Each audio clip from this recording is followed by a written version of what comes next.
안녕하십니까. 복고대통령 지광입니다. 이 불교에서는 말이죠, 부처님 가르침에서는 이 마음의 때, 이 이구지 이른바 말하면 마음의 때, 번뇌에 대해서 항상 말씀하시잖아요, 그죠? 우리가 보면은 이 육신도 말이죠, 육신도 이제 어느 정도 시간이 지나면 계속 때가 끼잖아요, 그죠? 네. 근데 마음에도 때가 낀다는 거예요. 마음에도 때가 낀다. 마음의 때. 우리가 세상을 살다 보면 마음의 때가 항상 많이 껴요. 그래서 마음의 때가 얼마나 몽고하니 많이 그렇게 끼어서 이렇게 쌓였느냐에 따라서 업이 두껍니 무슨 업이 가볍니 이런 얘기를 많이 합니다. 그래서 이제 이렇게 우리가 부처님 말씀을 함께 공부하면서 질문을 받고 마음의 때를 베끼는 작업을 하는 거예요. 근데 이게 참 우리가 집에서도 보면 먼지가 이렇게 책상에 이렇게 다 보면 어떻게 밖에 나갔다 얼마 있다 오다 보면 먼지가 하얗게 그냥 이렇게 쌓여 있잖아요. 그러니까 우리가 조금이라도 게을러지면 마음의 때가 항상 먼지 쌓이듯이 쌓입니다. 그래서 부처님 말씀을 절대로 놓치면 안 돼요. 그러니까 게으르지 말라. 부지런히 정진하라. 내 자신을 등불로 삼고 법을 등불로 삼고 나가라. 내 자신에 귀하고 법에 귀하라. 이런 가르침이 나왔거든요. 자, 그럼 오늘 또 질문을 받아보면서 하나하나 또 재미난 부처님 말씀을 공부하도록 하겠습니다. 자, 질문 받겠습니다. 질문해 보세요. 네. 얼마 전 세계적인 CEO가요, 은퇴하면서 출가를 했다는데요. 네네. 우리나라에도 은퇴 출가 제도가 있을까요? 네네. 스님께서는 은퇴 출가에 대해서 어떻게 생각하시는지 네. 고견을 여쭙니다, 스님. 네, 예전에 미얀마란 나라에서도 거기 많이 아주 그렇게 보도가 된 내용입니다. 미얀마 대통령이 그 유명한 분이죠.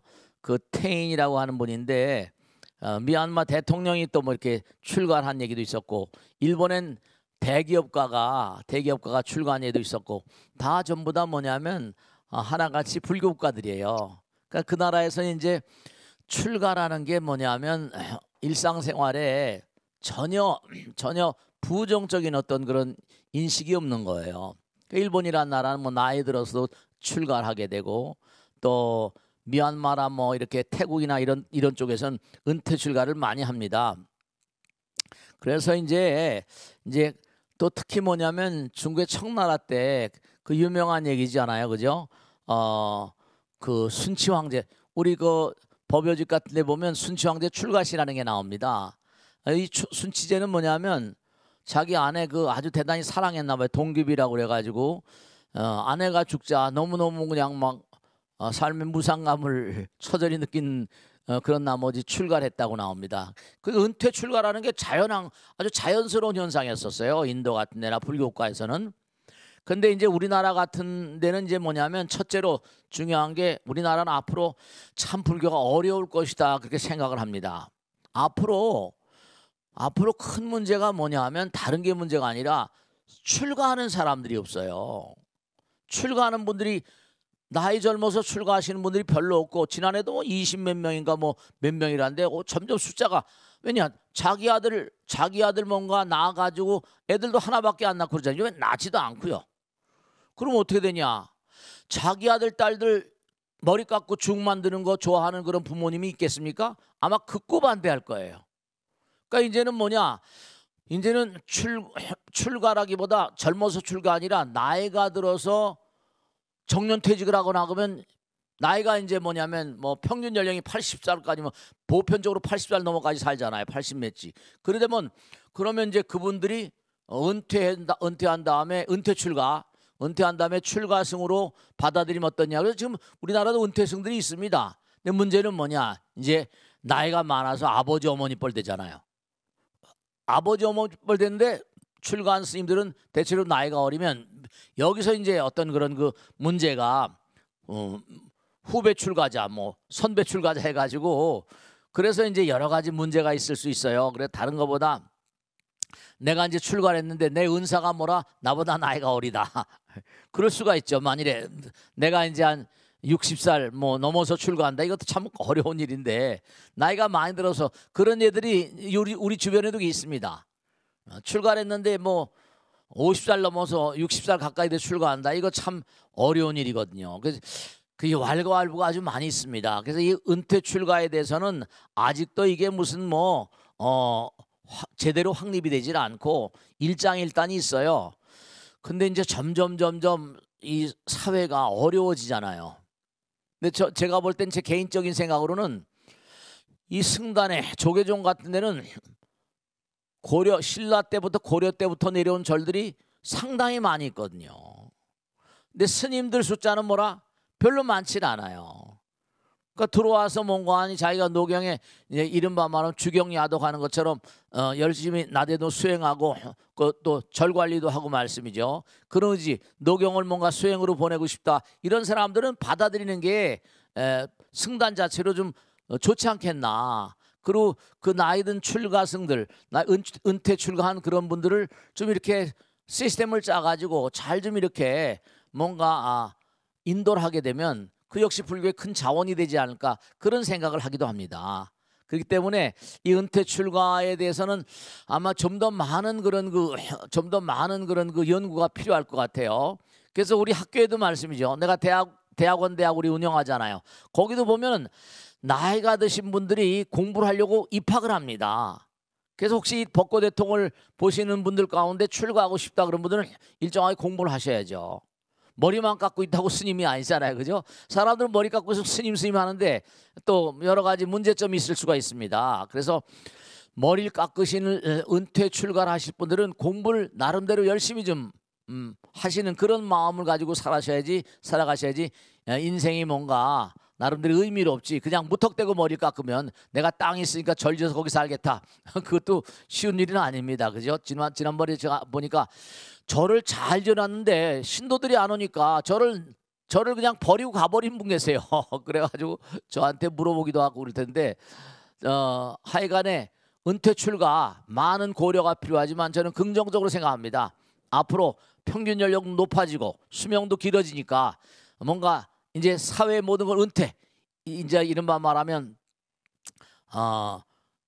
인도의 상하주기처럼 말이죠. 무슨 뭐 학습기 엄마 아버지 뵈서 학습기 그다음에 뭐 커서 이제 일정한 시간 공부를 한 다음에 그다음에 열심히 또 뭔가 가정을 꾸리고 이제 일상생활하다가 그다음에 이제 임석이 수풀에 대가 열심히 정진하다가 이제 마지막에 이제 유행기라고 그래서 깨달음의 정도를 세상에 나눠주는 그런 그 인도의 수행자들은 그렇게 살았거든요. 그러니까 은퇴 출가에 대해서는 저는 긍정적으로 생각하는 그런 바이고요. 또 조계종에서도 그런 거 뭐 막지는 않을 것 같은데 좀 이게 많은 세심한 연구가 좀 필요하겠다 그런 생각입니다. 자, 다음 질문 받겠습니다. 다음 질문 해주세요. 네. 안녕하세요, 스님. 네.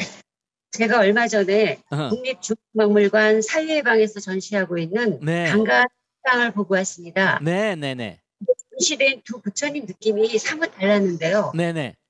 어떤 부처님들이신지 궁금합니다. 저도 그 두 분을 뵀어요. 근데 좀 느낌이 다르시죠, 그죠?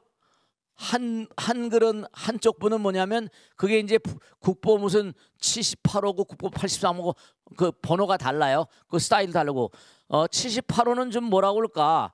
좀 이렇게 좀 뭔가 하여간에 그 힘찬 기세가 있어요. 좀 이렇게 힘차고 뭔가 바라보기도 좀 힘이 느껴지는. 그다음에 이제 83호 이쪽 부처님은 뭐냐면 좀 뭐랄까 부드럽고 뭔가 온화하고 뭐 이렇게 미소를 약간 좀 이렇게 자연스러우면서 잔잔한 미소가 있고 그렇더라고요. 그래서 아마 그 앞에 그 좀 힘찬 그런 그 반가사유상은 그게 아마 그 좀 고구려의 어떤 흐름을 받지 않았나 이런 얘기한 사람도 있고요. 뭐 그 나머 한쪽에 그 분은 백제나 신라의 어떤 흐름이 아닌가 이렇게 했는데 그건 뭐 우리가 알 수가 없는 거고 전문가들도 거기서에 대해서 뭐 제대로 그렇게 얘기하는 바가 아닙니다. 근데 중요한 건 뭐냐? 이 반가사유상은 우리나라의 아주 고유의 국보잖아요. 그러니까 거기에 고뇌가 가득 담겨 있는 것 같은 게 담겨 있는 것을 느낄 수 있는 게 그렇죠. 턱을 괴고 이렇게 있는 게 뭐냐면 깊은 사유에 깊은 어떤 생각에 잠겨 있는 모습이잖아요. 부처님께서 중생의 어떤 그런 그 중생의 고통, 생로병사의 고통을 뭔가 해결하고자 했던 그런 의지를 가지고 이 땅에 오셨던 부처님. 그러니까 하나같이 반가사유상은 정말로 부처님의 고뇌를 읽을 수 있는 그런 그 뭔가 형상이거든요. 이 반가사유상은 특히 뭐냐면 석굴암에 계신 우리 부처님 있잖아요, 그죠? 그리고 스님들이 전부 다 앉아 계시잖아요. 근데 앉아 계신 모습을 약간 틀어가지고 이제 금동 반가사유상을 만들었다. 이 또 금동 반가사유상은 또 뭐냐면 그 구리 위에다가 얇게 뭔가 아주 그냥 뭔가 정말 걸작이죠. 걸작이 그 안에 그냥 얇은 어떤 그런 금동 이렇게 많이 비껴지긴 했습니다만은 금립으로 금사로 이렇게 쫙 이렇게 아름답게 이렇게 해놨잖아요. 그러니까 이 금동 반가사유상 같은 것은 뭐냐면 우리로 하여금 뭐냐면 많은 그런 그 수행과 번뇌를 걷던 닦아내라는 부처님의 거룩한 이데아가 아닌가 그런 생각하거든요. 그래서 우리가 이런 그 반가사유상 같은 건 저 돈왕석굴이라거나 돈왕석굴 아니면 또 저 뭐냐면 아잔타 이런 석굴구 군내도 이 유사한 그런 그 사유상들이 있답니다. 그러니까 아마 모르긴 하지만 반가사유상을 조각했던 어떤 장인들 신라나 고구려 백제 그때 다 불교과니까요. 그 장인들은 아마 그땐 이른바 여행을 많이 갔잖아요, 그죠? 순례 여행 같은 거, 뭐 왕호 천축전도 있지만 돈왕석굴이라거나 아잔타 석굴 같은 데서 보고 그런 걸 아이디어를 얻어서 그렇게 조각을 한 것 같아요. 그래서 우리가 여기서 생각할 건 뭐냐면 우리 좀 생각하는 사람으로 살자.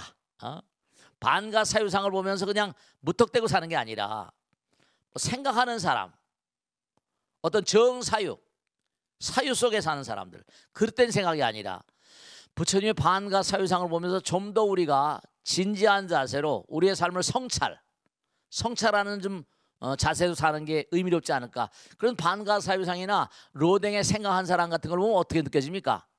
뭔가 하여간에 깊이 곰곰이 부처님 경에 나오잖아요. 우리가 삶을 도모하면서 생각이 깊질 못해요. 너무나 천박한 심원한 어떤 그런 생각이 아니고 적어도 반가사유상을 바라보면서 로댕의 어떤 생각하는 사람을 바라보면서 그래도 뭔가 깊이 생각하는 사유하는 인간, 생각하는 인간, 너무나 들뜬 듯이 막 날뛰는 인간이 아니라 그런 로댕의 어떤 작품 같은 걸 보면서 금동 반가사유상을 보면서 좀 더 진지한 삶을 살아야 되지 않을까. 정사유, 정견, 정사, 정사유죠. 정어, 정업, 정명, 정정진, 정념, 정정. 그러니까 깊이 사유하면서 결국은 뭐냐면 점점 삶에 들어가는 거거든요. 삶에 들어가는 삶.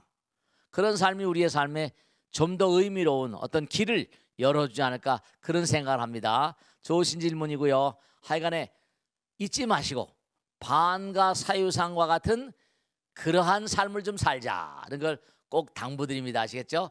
깊이 있는 삶을 좀 살자. 아시겠죠? 자, 다음 줄 받겠습니다. 다음 줄 받겠습니다.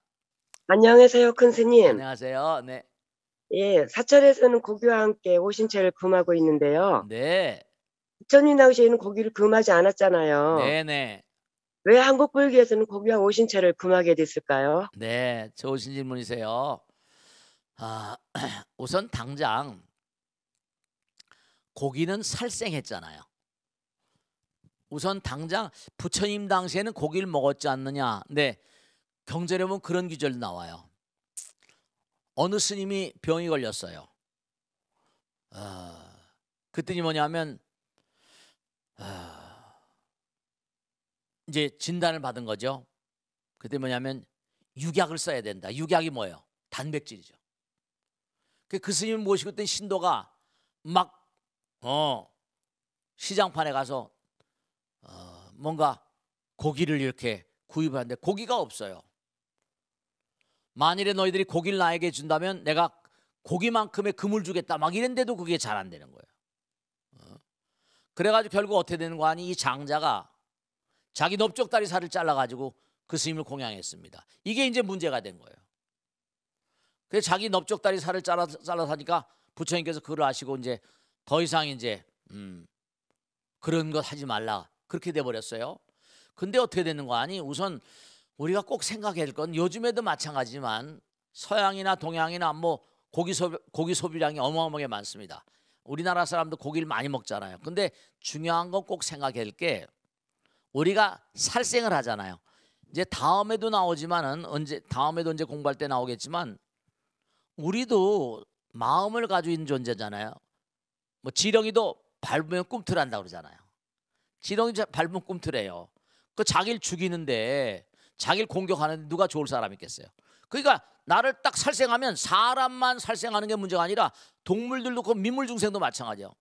그럼 몸에 독이 확 쏟아져 나옵니다. 그러니까 고기를 많이 먹는 게 몸에 좋지 않아요. 몸에 좋지 않습니다. 독이 확 퍼져버리거든요. 그래서 중요한 게 뭐냐면 고기 같은 것도 몸에 별로 좋지 않고 이 마늘 오신채라고 그러죠. 뭐 파, 마늘, 양파, 뭐 홍거 뭐 등등 해가지고 5 그런 그 식물 있어요. 파, 마늘 같은 거.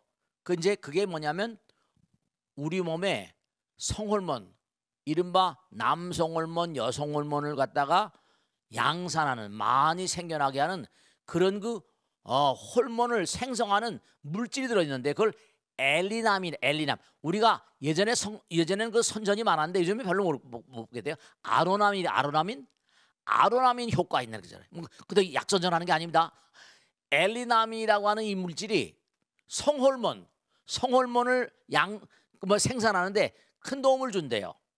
그래서 이른바 절에서 오신채라거나 혹은 고기 같은 걸 금했는데 이게 다 수행에 방해가 되기 때문에 그래서 예전서부터 이런 걸 금했다는 걸 말씀드릴게요.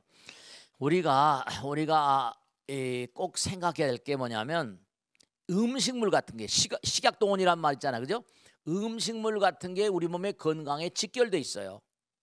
음식 같은 것도 가능한 한 뭐 꼭 무슨 뭐 고기를 안 먹을 수는 없겠지만 비건이라고 해서 가능한 한 채식을 하는 게 몸에 건강에 좋다 그런 얘기가 많이 있죠. 자, 그러면 오늘은 이제 먹는 음식 같은 거에 대해서 얘기하기도 하고 또 무슨 뭐 스님들의 어떤 그런 그 생활에 대해서 좀 얘기를 하고 여러 가지 말씀드렸어요.